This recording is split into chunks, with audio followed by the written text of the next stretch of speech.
faculty, staff, family, friends, and most importantly, the honorees. The day has come to rejoice in your accomplishments, all made possible by your endless hours of studying, sacrifices, and perseverance. You have succeeded, and today is a day to celebrate you and all you have acquired. My name is Lashaka Uwita Brown, a proud alumnus of Tuskegee University, class of 2008. TU? You know. I'm incredibly honored to be here with you all this evening. I must admit, when Dr. Latova contacted me, I was utterly surprised because I had no earthly idea how I would address upcoming educators during this momentous occasion. I pondered on, what should I say? How can I be impactful? How can I inspire our future world changers and make them aware of the critical tasks ahead? Well, I contemplated on the idea, and then finally I decided to be as candid and as authentic as possible, so someone can connect with my journey and may become encouraged through their own. There are 4 points that I would like to share with you as you embark on your new beginnings as an educator, and I would like to emphasize the points of each. And it's my aspiration that it will assist you through your trajectory. Number 1, you are good enough. Number 2, a dream deferred is not a dream denied. Number 3, bloom where you are planted. And finally, number 4, continue to live the veil of ignorance. Let me begin by saying you are good enough. I'm originally from Atlanta, Georgia. My mother was the first among 7 of her siblings to attend college. My father was the eldest of 6 siblings, and he derived from Sri Lanka. My father was granted the opportunity to advance his studies by earning an academic scholarship, which at that time was awarded to one person annually. He decided to attend the University of Miami, where my parents met. Upon their union, my brother, Rohan, was born 5 years after I arrived. We later migrated to Atlanta, and I matriculated through the Atlanta Public School system. During my senior year in high school, my father suddenly passed away, which left me and my family devastated. At this time, my ability to cope with my sudden reality left me stoic, and I began to change. I attended Alabama State University during my first year in college. I merely attended college for the presented social opportunities, and I did not maximize my fullest potential. Immediately after my first year, I returned home to Atlanta. During this time, I joined the workforce, and my mother constantly reminded me of the foundation she and my father set for me, and that there was only one option: to finish school. One thing I can say about my mother, she always knew I was good enough. And most importantly, I was perfect to that I knew as well. In the fall of 2004, I enrolled in Tuskegee University, and this was one of the best decisions I've ever made.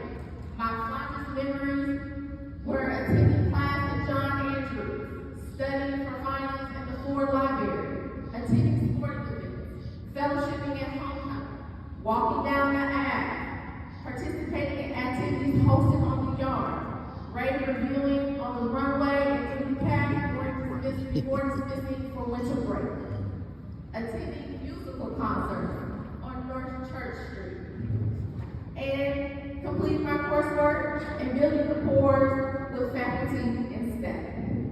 Many would agree, great memories are created at the illustrious Tuskegee University.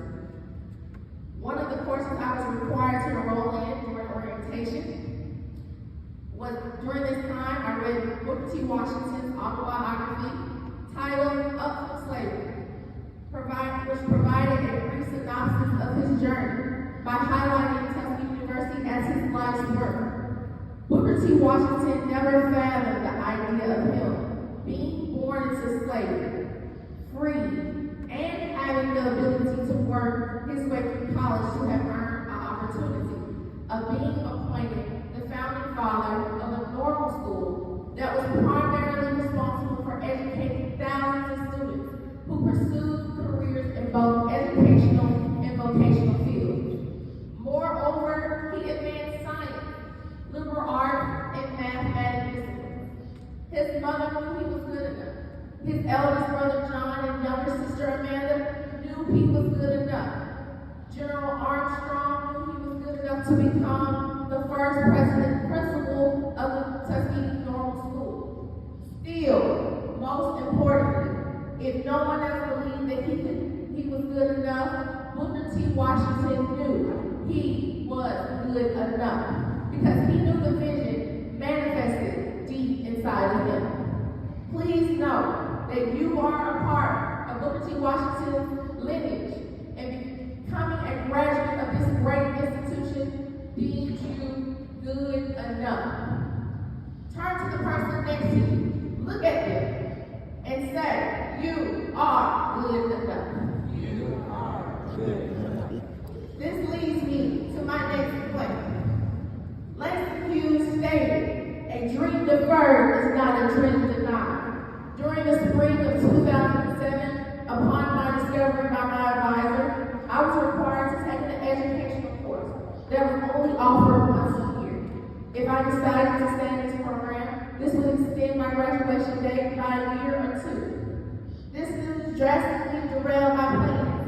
By the spring of the upcoming year, I would have completed my undergraduate financial aid, leaving me unable to complete my degree in education. After consulting with my advisor and reviewing my completed coursework, I had enough credits to complete a Bachelor of Arts in Psychology or History, so I decided on psychology.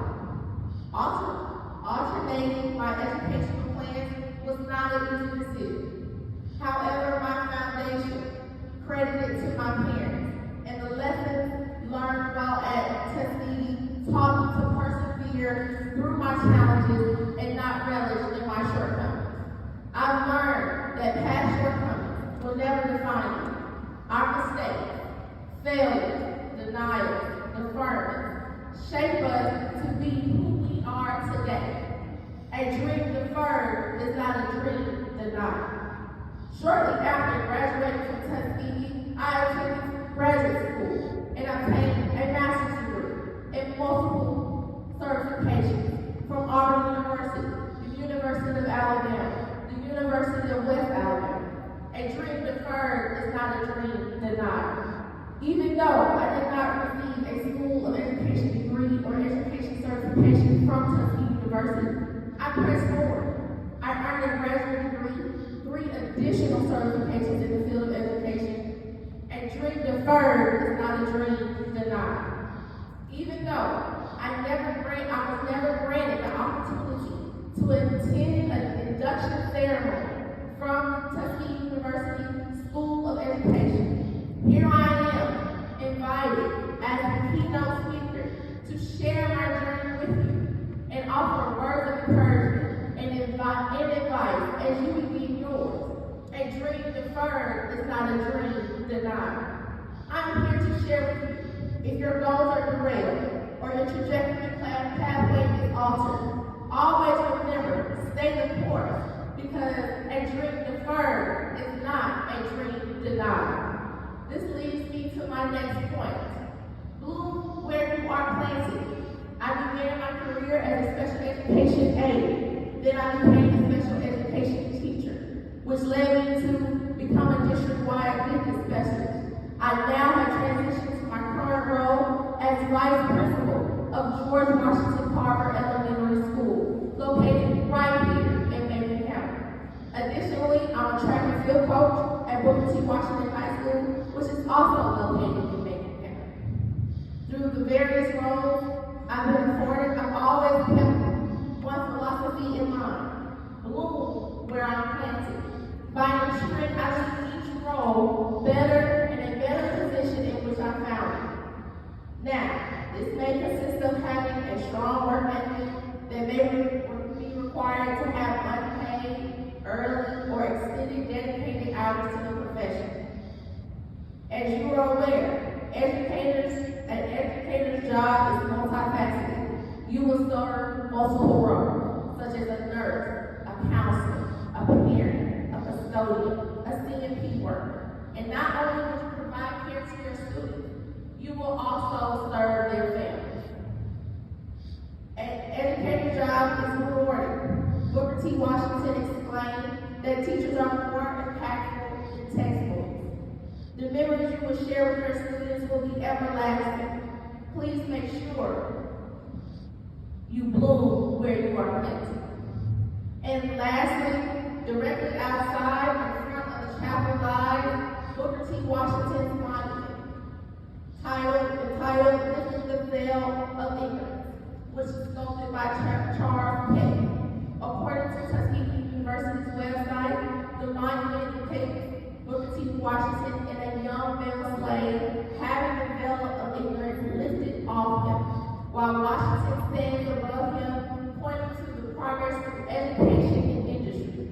Our most significant role as an educator is to be charged with responsibility, just as Booker T. Washington, to educate and continue lifting the veil of ignorance.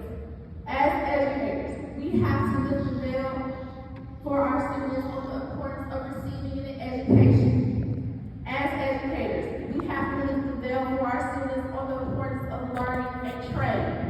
As educators, we have to lift the veil for our students on the importance of becoming engineers, nurses, physicians, educators, and so on, rather than aspiring to be a rapper, NFL, or NBA star. As educators, we have to lift the veil for our students on the importance of not becoming a statistic to poverty or incarceration. As educators, we have to lift the veil for our students on the impact of gun and gang violence. As educators, we have to lift the veil for our students on the importance of spreading the good news and building our brand. As educators, we have to lift the veil on the importance of financial sovereignty, acknowledging the importance of investments, money markets, and portfolios, rather than purchasing designer bags and shoes. As educators, we have to lift the veil for our students on the importance of knowing our history. As educators, we have to lift the veil for our students on the importance of our constitutional right to vote. As educators, we hold a significant role, and as you embark on your next journey, it is my sincerest hope that you remember you are good enough. A dream deferred is not a dream denied. Bloom where you are planted. Continue to lift the veil of ignorance, because one thing is for sure: you are a part of Booker T. Washington's lineage, and greatness lies within you.